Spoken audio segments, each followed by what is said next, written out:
इसलिए कि ये जवानी बड़ी मस्तानी है, ये जवानी बड़े पागलपन का दौर है, ये जवानी वो दौर है, वो ताकत है, वो पीरियड है जिसमें इंसान भूल जाता है कि वो क्या कर रहा है। इस जवानी के नशे में वो बह करके क्या कर दे कुछ नहीं कहा जा सकता है। इसलिए अल्लाह ताला इस जवानी का अलग से क्वेश्चन करेगा, अलग से सवाल करेगा, वान शबाबिही फी माबला, ऐ मेरे बंदे तूने जवानी को कहां गुजारा।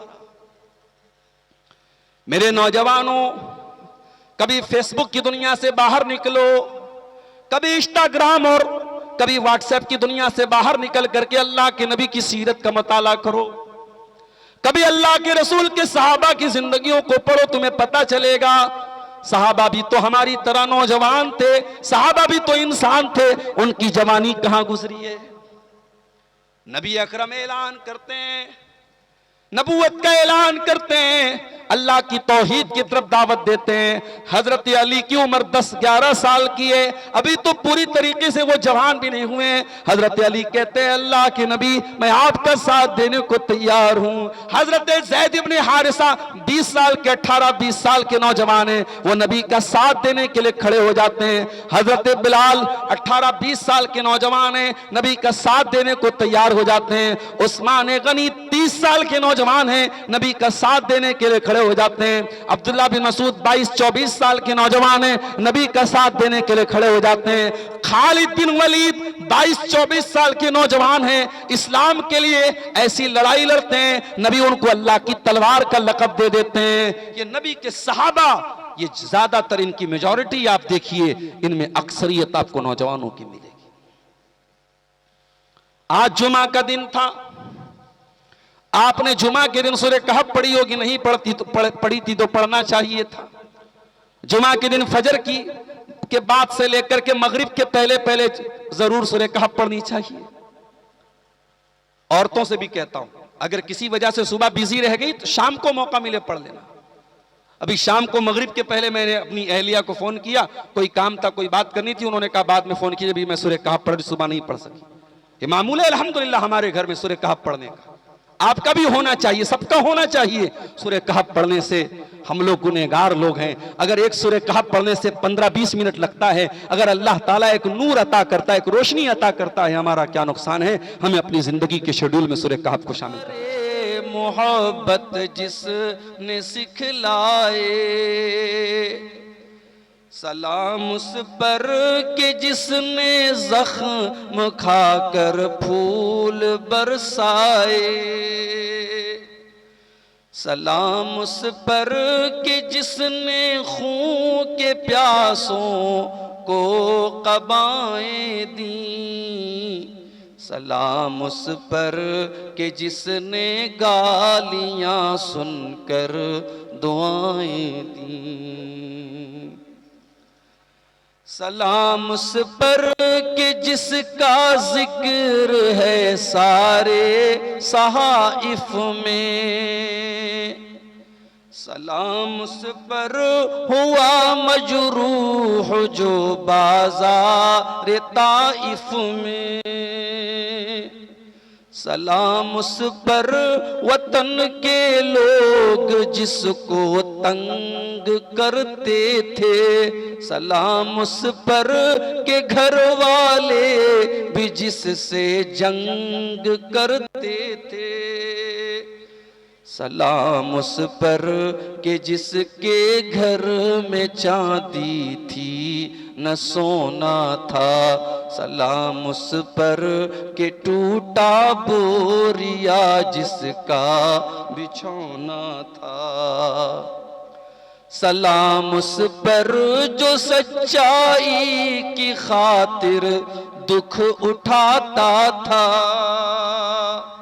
सलाम उस पर जो भूखा रह के औरों को खिलाता था, सलाम उस पर जो उम्मत के लिए रातों को रोता था, सलाम उस पर जो फर्शे खाक पर जाड़े में सोता था, सलाम उस पर जो दुनिया के लिए रहमत ही रहमत।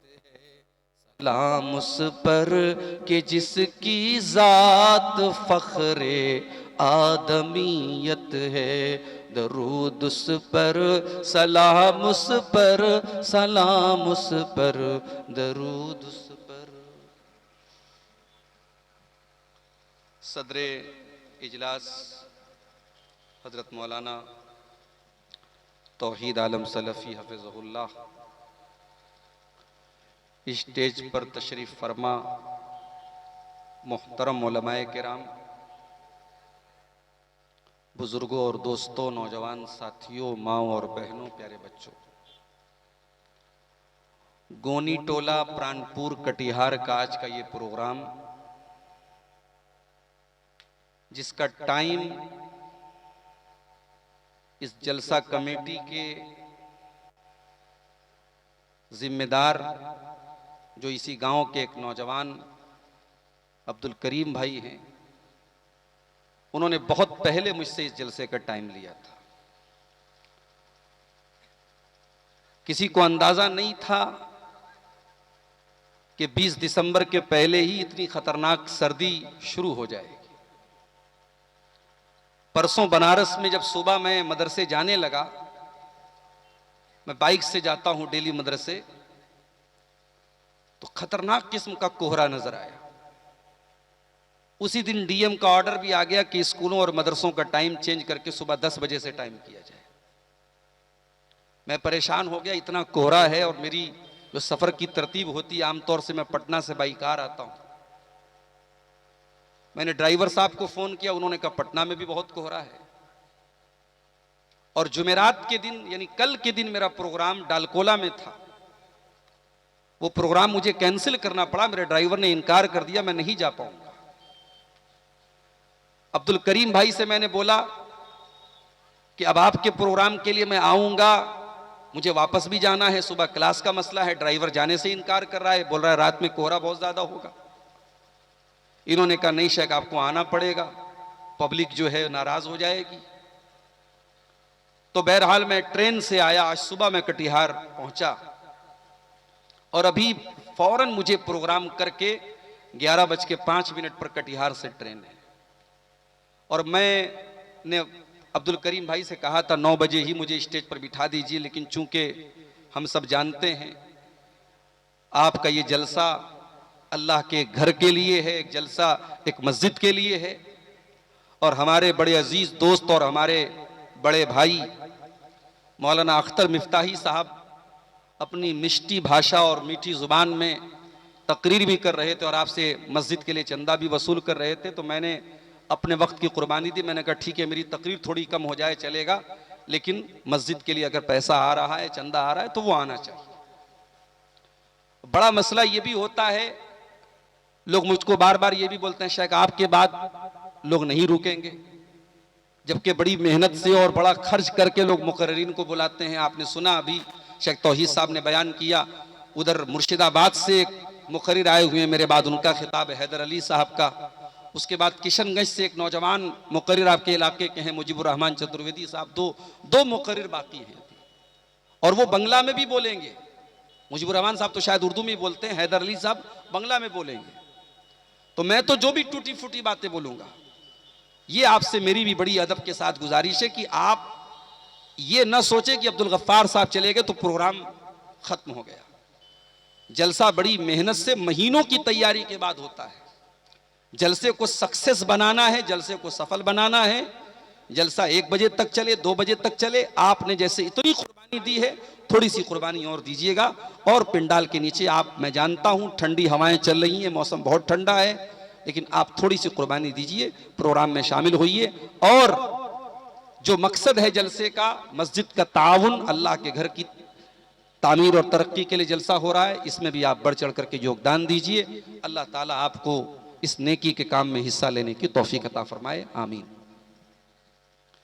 मेरे भाइयों, आज के दौर में अगर सबसे ज्यादा समाज का कोई वर्ग ऐसा है, कोई तबका ऐसा है जो बुराइयों में लिप्त है और कोई ऐसा तबका है जिससे हमें भलाई की भी सबसे ज्यादा उम्मीद है, तो वो तबका है नौजवानों का तबका। इनके अंदर जो पोटेंशियल है, जो टैलेंट है, जो ताकत है, जो एनर्जी है, जो पावर है, जो शक्ति है, वो किसी और के अंदर नहीं है। आज चाइना में बूढ़े लोग बढ़ रहे हैं, नौजवान कम हो रहे, चाइना परेशान बना है। वो अपनी आवाम से कह रहा है कि आप ज्यादा बच्चे पैदा करो ताकि ज्यादा हमारे पास नौजवान हो। और आज इंडिया की ताकत पूरी दुनिया में लोग इसलिए मान रहे हैं क्योंकि इंडिया में नौजवान एक बड़ी तादाद में है। और इसी इंडिया में, इसी देश में हम और आप भी एक कम्युनिटी है, मुस्लिम समाज भी एक कम्युनिटी है। लेकिन हमें यह गौर करना है कि हमारा समाज, मुस्लिम समाज, और उसका जो नौजवान तबका है, जो नौजवान वर्ग है, वो कहां खड़ा है। आपको अल्लाह ताला ने अगर जवानी दी है तो अल्लाह ताला ने एक इम्तिहान में आपको डाला है। बच्चा पैदा होता है, बचपन का जो पीरियड होता है कमजोरी का पीरियड होता है। उसके बाद जब इंसान जैसे जैसे बड़ा होता है, 15-16 साल का होता है, उसके जिस्म के अंदर, उसके शरीर के अंदर ताकत आती है। और जब ये इंसान 18-20 साल का होता है तो ये परिपक्व हो जाता है, मैच्योर हो जाता है, इसका दिमाग सब बहुत तेज चलने लगता है। और 40 साल तक ये जवानी का पीरियड रहता है। और 40 साल के बाद जब इंसान ढलान पर उतरने लगता है, थोड़े बाल पकने लगते हैं, थोड़ी झुर्रियां आने लगती हैं, फिर डाउन होने लगता है, 50-60 साल में इंसान बूढ़ा हो जाता है। अल्लाहुल्लज़ी खलक़कुम मिन ज़ुर्फ़ सुम्मा जअल मिन बादि ज़ुर्फ़िन क़ुव्वतन सुम्मा जअल मिन बादि क़ुव्वतिन ज़ुर्फ़न व शैबा। अल्लाह ताला ने तुमको कमजोर बनाया। तुम पैदा हुए तो कमजोर थे, मां के पेट से निकले तो कमजोर, 1 साल के कमजोर, 2 साल के कमजोर, 5 साल के कमजोर। कभी घुटनों के बल चलते थे, कभी दीवार पकड़ के चलते थे, कभी बाप की उंगली पकड़ के चलते थे, कभी मां की गोद में चलते थे। कभी दूध पी करके सोना तुम्हारा काम था, कभी दिन रात गली में गांव की सड़कों पे खेलना तुम्हारा काम था। तुम कमजोर थे। तुम जाल मिन बादि ज़ौफ़िन क़ुव्वतन, फिर कमजोरी का जमाना खत्म हुआ, तुम्हारे शरीर के अंदर ताकत आ गई, तुम्हारा दिमाग चलने लगा। तुम 18 साल के हो गए, 16 साल के हो गए, लड़की 16 साल की हो गई, जवान हो गई, खूबसूरत हो गई, शादी के लायक हो गई। सुम्मा जाल मिन बादि क़ुव्वतिन ज़ौफ़न व शैबा। तू जवानी पर इतराता रहा, गुरूर करता रहा, ताकत के नशे में चूर रहा, खूबसूरती के नशे में चूर रहा। शादी हो गई, लड़का बाप बन गया, लड़की मां बन गई, 30 साल के हो गए, 35 साल के हो गए, 40 साल के हो गए। अब दोबारा फिर कमजोरी का दौर आ गया। अब औरत की खूबसूरती भी ढीली होने लगी, औरत के बालों में सफेदी आने लगी, मर्द के गालों पे झुर्रियां आने लगी, मर्द भी बूढ़ा होने लगा, औरत भी बूढ़ी होने लगी। तुम जाल मिन बादि क़ुव्वतिन ज़ौफ़न व शैबा। अल्लाह ने ताकत के बाद दोबारा तुमको कमजोर बना दिया, बूढ़ा बना दिया। 20 साल की उम्र में एक्सीडेंट हो जाए, हड्डी टूट जाए, डॉक्टर कहता आसानी के साथ जुड़ जाएगी, प्लास्टर लगा दिया, 1 महीने में ठीक हो गया। 50 साल के बूढ़े की हड्डी टूट जाए, बहुत मुश्किल है, 2 महीना, 3 महीना, 6 महीने में भी हड्डी का जुड़ना मुश्किल है। तेरी हड्डी भी कमजोर, तेरा बदन भी कमजोर, तेरा दिमाग भी कमजोर, तेरी याददाश्त भी कमजोर। इसीलिए अल्लाह कुरान में सूरे यासीन में कहता है, वमन नुअम्मिरहु नुनक्किसु फिल खल्क़ि, जिसे हम बूढ़ा बना देते हैं उसको उल्टा कर देते हैं, उसका बचपन लौट आता है, बचपन वाला दिमाग हो जाता है, बचपन वाला मिजाज हो जाता है, बच्चों की तरह चिड़चिड़ा हो जाता है। 80-70 साल का, 60 साल का बूढ़ा बच्चों की तरह याददाश्त कमजोर हो जाती है, बच्चों की तरह बात बात पे झल्लाने लगता है, चिड़चिड़ाने लगता है। अल्लाह ने आपकी पूरी जिंदगी में अगर सबसे परफेक्ट कोई दौर बनाया है वो जवानी का दौर है। और ये जवानी एक बार मिलेगी, फिर नहीं मिलेगी। इसलिए कयामत के दिन मेरे नौजवानों, इस जवानी का आपको हिसाब देना पड़ेगा। अल्लाह के प्यारे नबी फरमाते ला तज़ूलु क़दमा इब्ने आदम मिन इंद रब्बिही यौमल क़ियामा। कयामत के दिन कोई आदम का बेटा, आदम की बेटी, कोई मर्द औरत अपनी जगह से हिल नहीं पाएंगे जब तक 5 सवालों का जवाब ना दे दे। वो अब्दुल गफ्फार साहब को भी देना है, तौहीद आलम सलफी साहब को भी देना है, अख्तर मिफ्ताही साहब को भी देना है, आपकी जलसा कमेटी के मेंबरों को भी देना है, आपके गांव के बुजुर्गों को भी देना है, आपके जवानों को भी देना है। 5 सवालों का जवाब सबको देना है। पहला सवाल अन उम्रिही फीमा अफना, तूने अपनी जिंदगी को कहां गुजारा। दुनिया में मेडिकल नीट का पर्चा आउट हो जाए तो हंगामा हो जाता है, साहब नीट का पर्चा आउट हो गया, डॉक्टर लोग हंगामा करते हैं। दुनिया में पेपर आउट हो जाए तो कहते हैं परीक्षा में गड़बड़ी हुई है, दोबारा परीक्षा ली जाए। कयामत के दिन का पेपर तो अल्लाह ने आउट कर दिया मेरे प्यारे साथी। अब तैयारी कर लो, तुम्हें इसकी बस तैयारी करना है। कयामत के दिन का पेपर आउट हो चुका है। पहला सवाल किया जाएगा अन उम्रिही फीमा अफना, जिंदगी को कहां गुजारा। दूसरा सवाल वान शबाबिही फीमा अबला, जवानी को कहां गुजारा। ऐ अल्लाह, जब तूने पहला सवाल कर लिया जिंदगी को कहां गुजारा, बच्चा बालिग हो गया, 11 साल का 12 साल का हो गया, बच्चा बालिग हो गया, दाढ़ी मूछ के बाल आ गए, शर्मगाह के बाल आ गए, लड़का बालिग हो गया, लड़की को मेंसेस आने लगे, लड़की बालिग हो गई। अब बुलूगत से लेकर के जवानी बुढ़ापा सारी जिंदगी का तूने हिसाब ले लिया। ऐ अल्लाह, फिर जवानी का अलग से हिसाब क्यों लिया जा रहा है? कभी गौर करो, जब पहले सवाल में सारी जिंदगी का हिसाब लिया जा चुका है तो जवानी का अलग से क्यों लिया जा रहा है? इसलिए कि ये जवानी बड़ी मस्तानी है, ये जवानी बड़े पागलपन का दौर है। ये जवानी वो दौर है, वो ताकत है, वो पीरियड है जिसमें इंसान भूल जाता है कि वो क्या कर रहा है। इस जवानी के नशे में वो बह करके क्या कर दे कुछ नहीं कहा जा सकता है। इसलिए अल्लाह ताला इस जवानी का अलग से क्वेश्चन करेगा, अलग से सवाल करेगा। वान शबाबिही फीमा अबला, ऐ मेरे बंदे तूने जवानी को कहां गुजारा। मेरे नौजवानों, कभी फेसबुक की दुनिया से बाहर निकलो, कभी इंस्टाग्राम और कभी व्हाट्सएप की दुनिया से बाहर निकल करके अल्लाह के नबी की सीरत का मुताला करो। कभी अल्लाह के रसूल के सहाबा की जिंदगियों को पढ़ो, तुम्हें पता चलेगा सहाबा भी तो हमारी तरह नौजवान थे, सहाबा भी तो इंसान थे, उनकी जवानी कहां गुजरी है।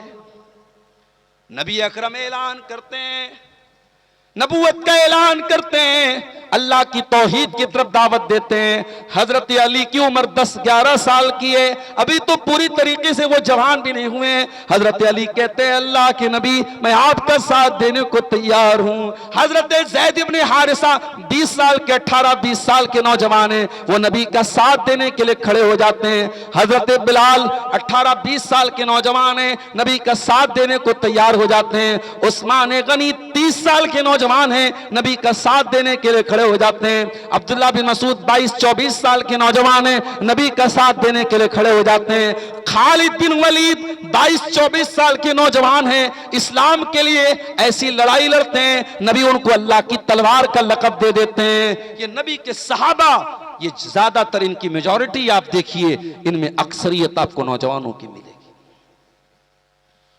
आज जुमा का दिन था, आपने जुमा के दिन सूरह कहफ पढ़ी होगी, नहीं पढ़ी थी तो पढ़ना चाहिए था। जुमा के दिन फजर की के बाद से लेकर के मगरिब के पहले पहले जरूर सूरह कहफ पढ़नी चाहिए। औरतों से भी कहता हूं, अगर किसी वजह से सुबह बिजी रह गई तो शाम को मौका मिले पढ़ लेना। अभी शाम को मगरिब के पहले मैंने अपनी अहलिया को फोन किया, कोई काम था, कोई बात करनी थी, उन्होंने कहा बाद में फोन कीजिए, अभी मैं सूरह कहफ पढ़, सुबह नहीं पढ़ सकी। ये मामूल है अल्हम्दुलिल्लाह हमारे घर में सूरह कहफ पढ़ने का। आपका भी होना चाहिए, सबका होना चाहिए। सूरह कहफ पढ़ने से हम लोग गुनहगार लोग हैं। अगर एक सूरह कहफ पढ़ने से 15-20 मिनट लगता है, अगर अल्लाह ताला एक नूर अता करता है, एक रोशनी अता करता है, हमारा क्या नुकसान है। हमें अपनी जिंदगी के शेड्यूल में सूरह कहफ को शामिल करना चाहिए। सूरह कहफ को जरा उठाओ। अल्लाह ने एक वाकया बयान किया, हजारों साल पहले का वाकया है। अल्लाह के कुछ बंदे ऐसे थे जो अपने ईमान को बचाने के लिए, अपने दीन को बचाने के लिए अपना गांव छोड़कर, अपनी बस्ती छोड़कर एक पहाड़ की गुफा में जाके पनाह ले लेते हैं और वहां जाकर के वो सो जाते हैं। और जब वो सो जाते हैं तो अल्लाह ताला 309 साल तक उनको सुलाए रखता है। 309 साल तक वो सोए रहते हैं। अल्लाह ताला उनको जिंदा रखता है, उनकी बॉडी को प्रिजर्व रखता है, उनके शरीर में कीड़ा नहीं पड़ा, उनकी बॉडी पे कोई नुकसान नहीं हुआ, सूरज की रोशनी पड़ती रही, हवाएं पड़ती रही, उनके शरीर को अल्लाह ताला ने सुरक्षित रखा। 309 साल के बाद वो उठे तो उन्हें ऐसा लगा कि जैसे सुबह सोए तो दोपहर को उठे या दोपहर को सोए शाम को उठे। इंसानी इतिहास का, मानव इतिहास का, इंसानी तारीख का इतना अजीबो गरीब वाकया अल्लाह सूरह कहफ में बयान करता है। अल्लाह ताला उन बंदों का नाम कुरान में नहीं जिक्र करता है, उनकी लोकेशन नहीं बयान करता है, उनकी उम्र नहीं बयान, अल्लाह ताला ने न उनका नाम बताया न उनकी लोकेशन बताई। अल्लाह ने उनकी सही तादाद को भी क्लियर तरीके से बयान नहीं किया, लेकिन एक बात को अल्लाह ताला ने क्लियर तरीके से बयान किया। फरमाया इन्नहुम फित्यतुन आमनू बिरब्बिहिम, ये चंद नौजवान थे, ये 18, 20, 22 साल के नौजवान थे जो अपने वक्त के बादशाह से जाकर के लड़ गए और अल्लाह के दीन पर कायम रहे, तौहीद पर कायम रहे। आज आपके स्टेट में कोई शख्स किसी मुसलमान औरत का नकाब, उसके सर का हिजाब खींच ले और उसके बाद कोई बेगैरत जो है मुसलमान उसकी सफाई पेश करे और सिर्फ इसलिए कि साहब मुझे राजनीति में रहना है। अल्लामा इकबाल का एक शेर था, जुदा हो दी सियासत से तो रह जाती है चंगेजी। अगर आप सियासत में हैं और ये सियासत आपके दीन को कुर्बान करके मिल रही है तो ऐसी सियासत से आप, बेहतर है कि आप सियासत में न रहे मेरे प्यारे साथियों। आप दीन को कुर्बान करके, तौहीद को कुर्बान करके आप सियासत मत कीजिए अल्लाह के वास्ते। आप गौर कीजिए, वक्त के बादशाह के आंखों में आंखें डालकर अल्लाह की तौहीद की आवाज बुलंद करने का गट्स और हिम्मत अगर किसी में थी तो वो नौजवानों के अंदर थी। और आगे बढ़िए, आज से 4000 साल पहले इराक के शहर बाबिल में, जहां पूरी कौम बुतों की, पत्थर के बुतों की इबादत किया करती थी, उस इराक के उस शहर बाबिल में एक इंसान पैदा हुए। बाप का नाम आजर था, उस इंसान का नाम इब्राहिम था और इब्राहिम का बाप भी बुतों की इबादत करता था, पूरी कौम भी बुतों की इबादत करती थी। सारी कौम बुतों की इबादत करती है और इब्राहिम अलैहिस्सलाम अकेले तौहीद पर चलने वाले हैं और अपनी कौम को चैलेंज करते हैं, लअकीदन्नास नामकुम, मैं तुम्हारे बुतों की खबर लूंगा, मैं तुम्हारे बुतों को उनकी औकात बताऊंगा, मैं तुम्हारे माबूदों को उनकी औकात बताऊंगा। कभी कभी हंसी आती है, शिर्क करने वाले की अकल पर हंसी आती है। पत्थर का बुत बना करके उसकी इबादत भी करता है, उसको मुश्किल कुशा भी मानता है। सर्दी का मौसम आता है तो कहता है कि हमारे माबूद को सर्दी लग रही है, उसको रजाई भी उड़ाता है। गर्मी आती है तो उसका कुछ और इंतजाम करता है। अरे वो कौन सा माबूद है जिसको तुझे खिलाने की जरूरत पड़े, जिसको तुझे पिलाने की जरूरत पड़े, जिसको सर्दी में तुझे कंबल उड़ाना पड़े। हम जिस माबूद की इबादत करते हैं, कुल हुवल्लाहु अहद अल्लाहु समद लम यलिद वलम यूलद वलम यकुल लहू कुफुवन अहद, हमारा अल्लाह एक है, अल्लाह बेनियाज है, अल्लाह समद है, अल्लाह को किसी के सहारे की जरूरत नहीं है, अल्लाह ने किसी को जन्म नहीं दिया है, अल्लाह को किसी ने जन्म नहीं दिया है और ना उसके इक्विवेलेंट, उसके हमसर, उसके समकक्ष कोई हो सकता है। गौर कीजिए, इब्राहिम अलैहिस्सलाम ने सारी कौम को चैलेंज दिया, मैं तुम्हारे बुतों की बहुत बुरी हालत करने वाला हूं। और एक दिन कौम का मेला था, जुमला नोट करो, मेला था। मेला कभी मुसलमान का नहीं होता है। आज आप जितने मेले मना रहे हैं ये दूसरों से एडॉप्ट किए गए। इस्लाम में कोई मेला ठेला का कॉन्सेप्ट ही नहीं है। ये अलग बात है। कि आज आपके सीमांचल के जलसे भी एक बहुत बड़ा मेला बन चुके हैं और इन जलसों को मेले से बदलने की हिम्मत नहीं कर पा रहे हैं आप। जमीयतें लेटर पैड जारी कर रही हैं कि साहब जलसे रात भर न चलाए जाएं, मगरिब बाद से शुरू हो 10 बजे खत्म हो, मगर नक्कार खाने में तूती की आवाज कौन सुनता है। कहीं जलसे में ऐलान किया गया कोई मेले की दुकान नहीं लगेगी, पता लगा जलसा ही फ्लॉप हो गया। कहीं ऐलान किया गया लेडीज का पिंडाल नहीं रहेगा, जलसा ही फ्लॉप हो गया। आज इस पर आपको बहुत संजीदगी से गौर करने की जरूरत है कि आपके जलसों से ये बुराइयां कैसे मिटेंगी। मेरे प्यारे साथी, जलसे इस्लाह के लिए होते हैं, जलसे समाज को सुधारने के लिए होते हैं। अगर जलसों में ही ऐसे काम हो जो समाज में बिगाड़ का सबब बनते हैं तो मेरे प्यारे साथियों, ये तो वही बात हो गई कि हम इलाज करवा रहे और हमारी बीमारी और बढ़ रही। इब्राहिम अलैहिस्सलाम की कौम मेला मनाने गई, वो गए अपनी कौम के इबादत खाने में, कुल्हाड़ी उठाई और सारे बुतों को उन्होंने तोड़ दिया सिवाय बड़े वाले को छोड़ के सबको तोड़ दिया। कौम के लोग मेले से वापस आए, अपने माबूदों की ये दुर्गत देखी। कालू मन फ़अला हाज़ा बिआलिहतिना इन्नहु लमिनज़्ज़ालिमीन, किसने हमारे माबूदों के साथ ये सलूक किया है। कुछ लोगों ने कहा कालू समिअना फतन यज़कुरुहुम युक़ालु लहू इब्राहिम, हमने एक नौजवान को सुना है जो इन बुतों की बुराई करता है, उस नौजवान का नाम इब्राहिम है। ओ नौजवानों, जिस उम्र में तुम सिगरेट के धुएं उड़ाते हो, जिस उम्र में तुम शराब का नशा करते हो, जिस उम्र में तुम हराम काम करते हो, उस उम्र में, उस नौजवानी की उम्र में इब्राहिम अलैहिस्सलाम अपनी कौम में जान पर खेलकर अपनी कौम से शिर्क का खात्मा करते हैं, अपनी कौम के बुतों को तोड़ते हैं और बाद में मुनाजरा भी करते हैं, समझाते भी हैं कि जो सुन नहीं सकता, जो अपना डिफेंस नहीं कर सकता, वो तुम्हारा मुश्किल कुशा कैसे बन सकता है। तो नौजवानों, बनना है तो इब्राहिम के जैसे बनो, बनना है तो असहाब कहफ के जैसे बनो। और मेरा जुमला नोट कर लो, आने वाला दौर बहुत नाजुक दौर है। रोजी रोटी का मसला तो आएगा मगर वो सेकेंडरी मसला है। आपके घर और मकान का मसला आएगा मगर वो सेकेंडरी मसला है।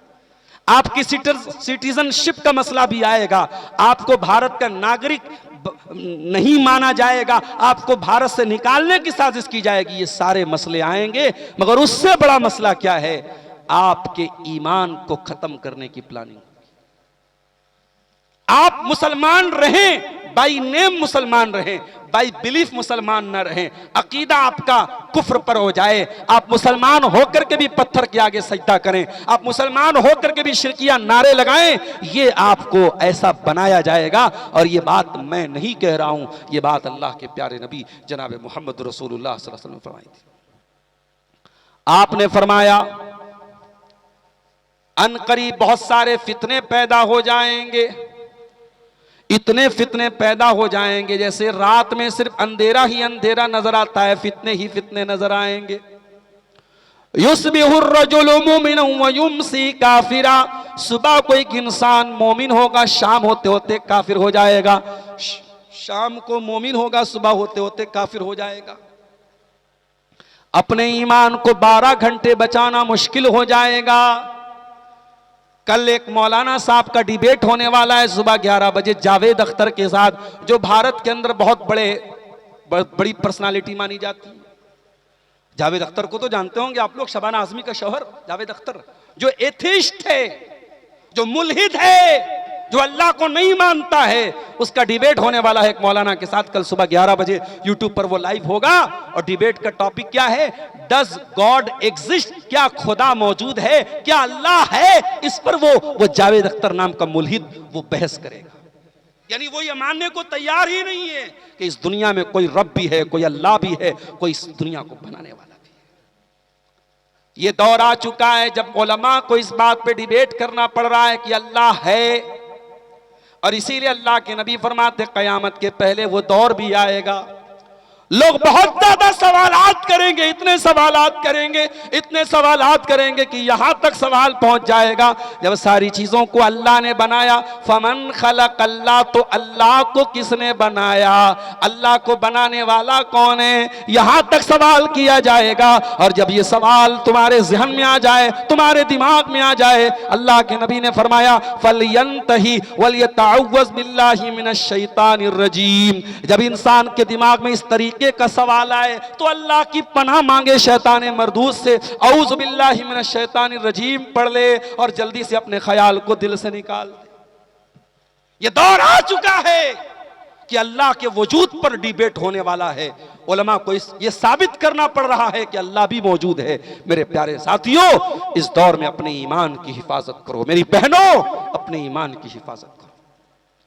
और ईमान की हिफाजत करना है तो तीन चीजों को लाजिम पकड़ लो, तीन चीजों पर जरूरी अमल करना है, तीन चीजों को अपनाना है, तभी ईमान की हिफाजत होगी। पहला काम, इल्म हासिल करो, दीन सीखो, ईमान को समझो। हर मस्जिद में मकतब कायम करो। अपने बच्चों को मदरसे में नहीं डालते, कॉन्वेंट में पढ़ाते, स्कूल में पढ़ाते हो, तब भी कोई हरज की बात नहीं है, लेकिन मस्जिद में मकतब कायम करो। अच्छे टीचर को रख करके बच्चों को मकतब में भेजो। आपका बच्चा कॉन्वेंट में पढ़े, स्कूल में पढ़े, तभी वो दीन की इतनी नॉलेज रखे, उसको मालूम हो अल्लाह कौन है, उसको मालूम हो रसूल कौन है, उसको मालूम हो इस्लाम क्या है। दीन की नॉलेज हासिल करो, ये पहला काम करना है। फालम अन्नहु ला इलाहा इल्लल्लाह वस्तगफिर लिज़ंबिका वलिल मुमिनीन वल मुमिनात। ऐ नबी, आप इल्म हासिल कीजिए, अल्लाह के सिवा कोई इबादत के लायक नहीं है। नबी से कहा जा रहा है इल्म हासिल कीजिए। दुनिया का पहला काम यह है, इल्म हासिल कीजिए, और यही इल्म आपको कब्र में काम आएगा।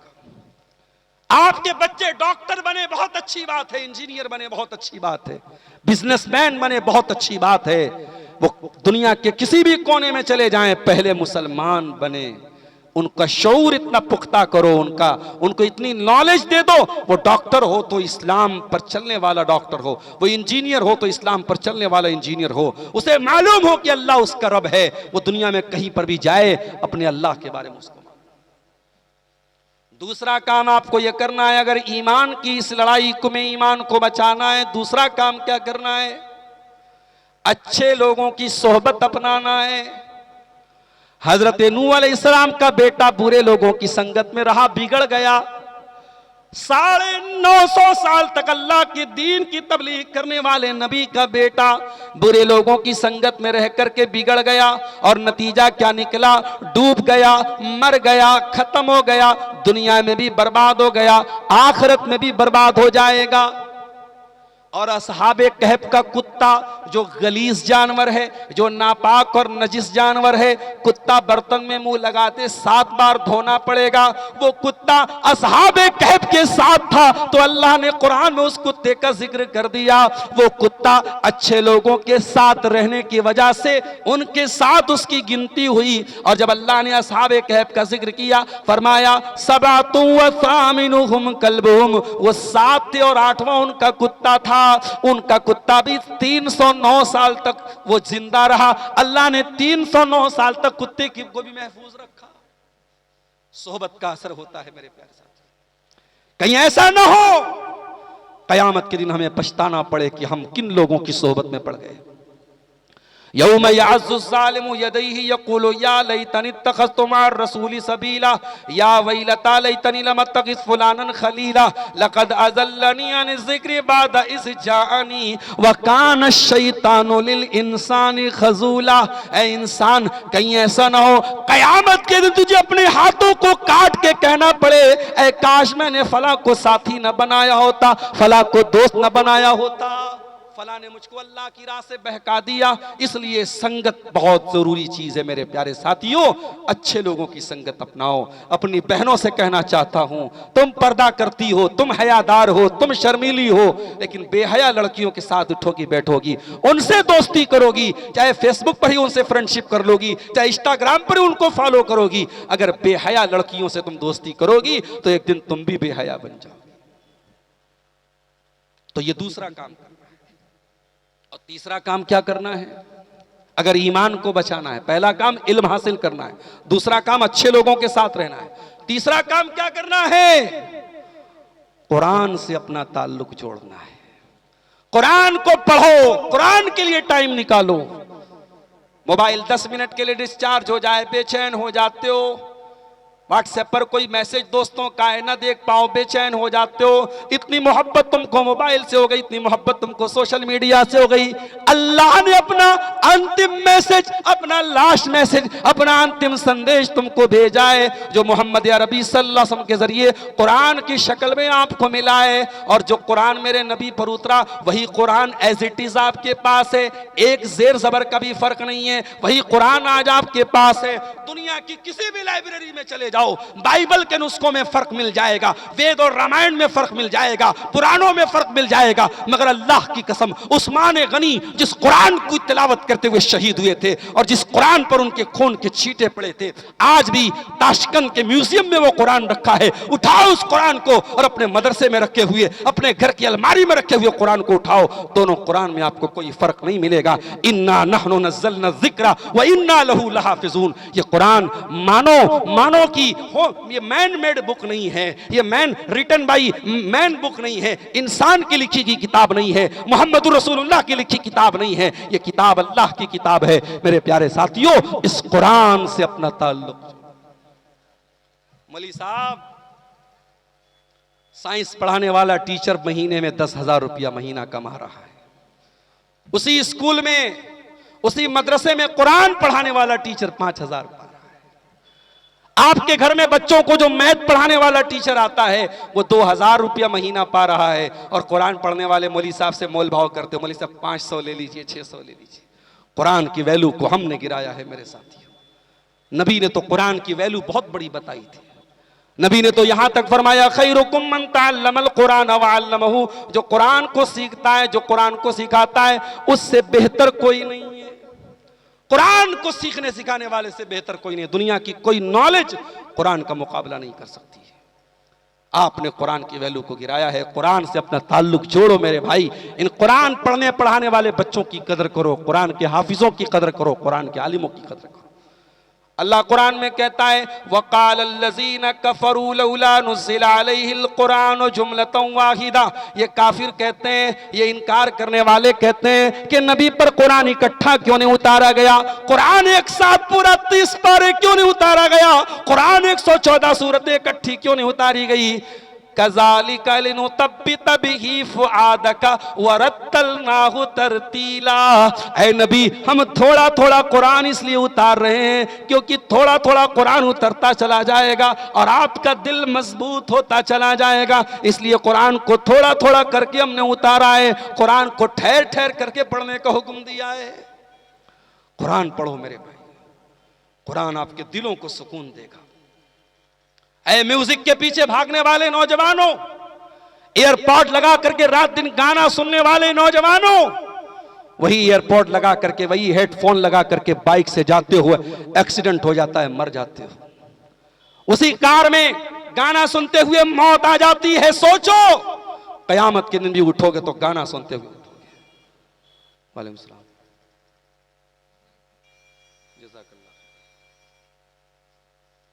अगर सोचो उसी हालत में मौत आ गई तो क्या अंजाम होगा मेरे साथियों। इसलिए गौर करो मेरे प्यारे साथियों।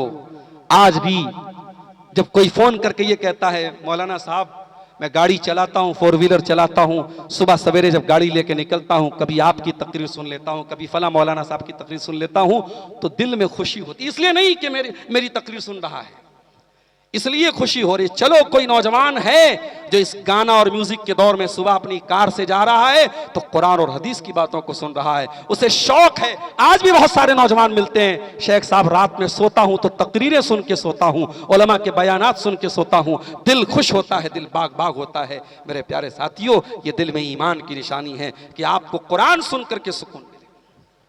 अभी फेसबुक पर कुछ दिनों मैंने पहले एक वीडियो डाला था, जो हरम के हमारे जो अइम्मे हरम है, जो हरम में कुरान नमाज पढ़ाते हैं, मक्का में कुरान पढ़ाते नमाज पढ़ाते हैं, उसमें एक बहुत बड़े शेख हैं, शेख बदर तुर्की। अल्लाह अकबर, क्या कुरान पढ़ते हैं। शेख सऊद अशुरैम के इस्तीफा के बाद, उनके जाने के बाद इस वक्त जितने कारी हैं, मुझे उन कारियों में सबसे अच्छी अगर किसी की तिलावत लगती है शेख बदर तुर्की की लगती है। अल्लाह की कसम खा के कहता हूं, अगर आपने उम्रा किया है, हज किया है, आप अपने मोबाइल पर शेख बदर तुर्की की तिलावत लगाइए, कानों में हेडफोन लगाइए और आंखें बंद कर लीजिए, आपको लगेगा आप हरम में नमाज पढ़ रहे हैं, आप मक्का में नमाज। ये तिलावत में आज भी, और मैं तो अल्हम्दुलिल्लाह अरबी जबान का छोटा मोटा स्टूडेंट हूं, आप अरबी नहीं जानते, आप शेरशाबादी भाषा और या अपनी बंगला भाषा या जो भी आपकी भाषा है आप वो भाषा जानते, आप अरबी नहीं जानते, लेकिन आपको भी मैं यकीन के साथ कहता हूं, आप अच्छे कारी की तिलावत में अगर आवाज में तिलावत सुनेंगे आपको अपने दिल में सुकून महसूस होगा। तो मेरे नौजवानों, ईमान को बचाना है तो ये 3 काम करो। बातें थोड़ा जल्दी जल्दी कर दूं क्योंकि हमें यहाँ से निकलना भी है, 10:25 होने वाले हैं, और ट्रेन का भी हम लोगों ने टाइम चेक किया, ट्रेन जोगबनी से चलती है, बिफोर कटिहार पहुँच जाती है। ट्रेन मेरा इंतजार नहीं करेगी, 11:05 पे वो निकल जाएगी, 10:30 बजे मुझे निकलना पड़ेगा यहाँ से, 5 मिनट का मेरे पास वक्त और है। आप सोचिए मेरे साथियों, आज हमारा नौजवान स्मैक का नशा, इसी कटिहार में लोगों ने बताया कोई नशा होता है स्मैक का नशा। कैसा नशा होता है? कोई पाउडर है, जो नौजवान उसका आदी बन गया, घर का सामान बेच करके इसमें खरीदता है, अपनी बीवी तक को बेच देगा मगर इसमें खरीदेगा नहीं, नहीं खाएगा, उसको चैन नहीं मिलेगा। माफ करना मेरे प्यारे साथियों, यह जिंदगी इतनी हकीर नहीं है कि तुम इसमें के हवाले कर दो। जाओ, बनारस का कैंसर हॉस्पिटल मेरे घर से बहुत ज्यादा दूर नहीं है, इसी कटिहार के भी कुछ पेशेंट आए थे कैंसर के, बनारस में वो आके उन्होंने वहां इलाज कराया था, हॉस्पिटल भरे पड़े हैं। पूछो क्यों है हुआ कैंसर? कोई तंबाकू खा रहा था, कोई सिगरेट पी रहा था, कोई बीड़ी पी रहा था, कोई गुटखा खा रहा था, कोई खैनी खा रहा था। ये नशा आपके शरीर को छलनी कर रहा है। अगर अल्लाह से मोहब्बत करते हो, अल्लाह का डर है दिलों में, अल्लाह के वास्ते ये चीजें छोड़ दो मेरे प्यारे साथियों। वला तक़्तुलू अनफुसकुम, अल्लाह ने ये जीवन दिया है, इस जीवन को बर्बाद मत करो। किसी के बाप होगे, किसी के शौहर होगे, किसी के बेटे होगे, अपने जीवन को इस तरीके से बर्बाद मत करो, सुसाइड मत करो, आत्महत्या मत करो, नशे को छोड़ दो मेरे प्यारे साथियों। जिनाकारी भी बड़ी तेजी से नौजवानों में आम हो रही है, और जिना क्यों आम हो रहा है मैं बार बार अपनी तकरीरों में एक बात कहता हूं, आप अगर निकाह को आसान नहीं करेंगे जिना आसान हो जाएगा। निकाह को आसान कीजिए, लात मारिए जहेज की रस्म को, लात मारिए 200 बारातियों को खाना खिलाने की रस्म को। ये 200 बाराती खाना खाएंगे, उसके बाद अपनी जिंदगी की गाड़ी कमाई आप खर्च करके उनको खाना खिलाएंगे, उसके बाद वो कमेंट करके जाएंगे, अरे इसका तो झोल ज्यादा था, नमक ज्यादा था, मुर्गा ज्यादा गला नहीं था, ये था वो था, रोटी अच्छी नहीं थी, चावल अच्छा नहीं था, वो कमेंट करके जाएंगे। बाप बेचारा, बेटी का बाप जिंदगी भर की कमाई कुर्बान करके आपको खाना खिलाए और आप कमेंट करके जाते हैं। अरे कहीं जाओ, अगर दावत में जाओ, अगर खाना कुछ मान लो कि 19 भी है, खाने में कुछ कमी भी है, तो अल्लाह का शुक्र अदा करो, चलो भाई उसने तुमको दावत दी है। शादियों में आज जो हो रहा है मेरे भाइयों, खून के आंसू रोने का दिल चाहता है। कोई जमीन बेच के शादी कर रहा है, कोई बैंक से लोन लेके शादी कर रहा है, कोई दूसरों से सूद पर कर्जे लेके शादी कर रहा है।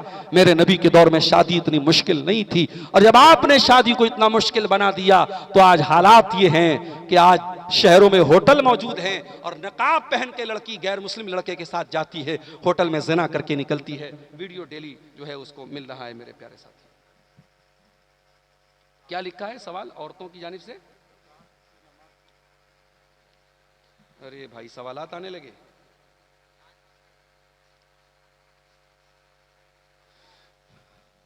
मेरे प्यारे साथियों, ज़िनाकारी को भी हमें कंट्रोल करना है तो निकाह को आसान करना पड़ेगा। और इस्लाम वो दीन नहीं है जो फितरत के तकाज़ों का इनकार करता है।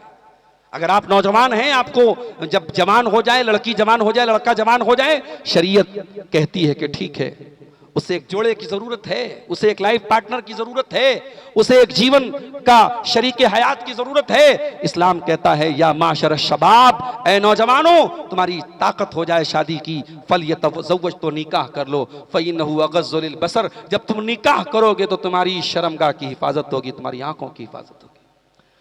आप अब्दुल गफ्फार सलफी साहब की, शेख जरजीस साहब की, शेख फजलुर रहमान के जितने भी उलमा हमारे सीमांचल में आ रहे, आप उनकी तकरीरें सुनते चले जाएं। तकरीरें सुन करके आप अपनी हिफाजत नहीं कर पाएंगे जब तक आप इस्लाम के बताए हुए इलाज को फॉलो नहीं करेंगे, इस्लाम पर अमल नहीं करेंगे। इसलिए मेरे प्यारे साथियों, अगर जिना को रोकना है तो निकाह को आसान करना पड़ेगा। एक आखिरी बात बयान करके फिर इन सवालों का जवाब देकर बात खत्म करता हूं। आज हमारे नौजवानों में पैसा कमाने का भी एक जुनून है। पैसा कमाओ मेरे साथियों, पैसा कमाना बुरा नहीं है, मगर पैसा कमाने की दौड़ में इतने अंधे मत बन जाओ कि हलाल और हराम भूल जाओ। ये पैसा अगर हराम कमाई से आपके घर में आएगा, बिल्डिंग बन भी जाएगी, बच्चे आपके उस पैसे को खाएंगे, आपकी इबादतें अल्लाह के कबूल नहीं होंगी। नबी ने फरमाया, मा नबत लहमुन मिन सोतिन फन्नारु औला बिही, जो जिस्म हराम कमाई से परवरिश पाएगा वो जिस्म जहन्नम की आग में जलेगा। मेरे प्यारे साथियों, नबी ने फरमाया था, याती अलन्नास ज़मानुन, एक जमाना ऐसा आएगा, ला युबालिल मरउ मिन ऐना खज़ल माल, इंसान इस बात की परवाह नहीं करेगा कि हलाल तरीके से पैसा कमा रहा है या हराम तरीके से पैसा कमा रहा है। ये 2-3 सवालात आए हैं। 25 दिसंबर को हमारे ईसाई भाइयों के साथ क्रिसमस डे मना सकते हैं, और ये लोग क्रिसमस डे क्यों मनाते हैं? मेरे ख्याल से इस सवाल का जवाब मैं कई बार तकरीरों में दे चुका हूं, और ये बहुत कॉमन चीज़ है। सब लोग जानते हैं कि क्रिसमस ईसाई लोग हज़रत ईसा अलैहिस्सलाम की पैदाइश के दिन मान के मनाते हैं, उनके जन्म की खुशी में मनाते हैं, उनका जन्मदिन मनाते हैं। और हम जैसे ईसा अलैहिस्सलाम को अल्लाह का रसूल मानते हैं, वो अल्लाह का रसूल ही नहीं, अल्लाह का बेटा मानते हैं। तो वो ईसा अलैहिस्सलाम को सन ऑफ गॉड मानते हैं और उसकी वो खुशी मनाते हैं। उनका यह मानना है कि अल्लाह ने अपने बेटे को जन्म दिया और बेटा सूली पे चढ़ गया, सारी मानवता के पापों को अपने सर पे लेके चला गया।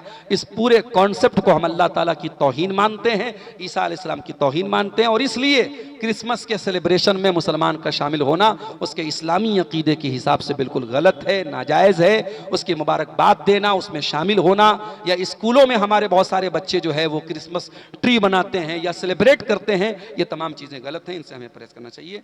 एक सवाल आया है कि औरतों के लिए चाश की नमाज की क्या, जो मर्दों के लिए चाश की नमाज की फजीलत है वही औरतों के लिए है। 2 रकात भी पढ़ सकते हैं, 4 रकात भी पढ़ सकते हैं। बेहतर यह है कि आप 4 रकात पढ़ें। ये 4 रकात नमाज अगर आप चाश की पढ़ेंगे तो बदन के हर जोड़ की तरफ से सदका हो जाएगा।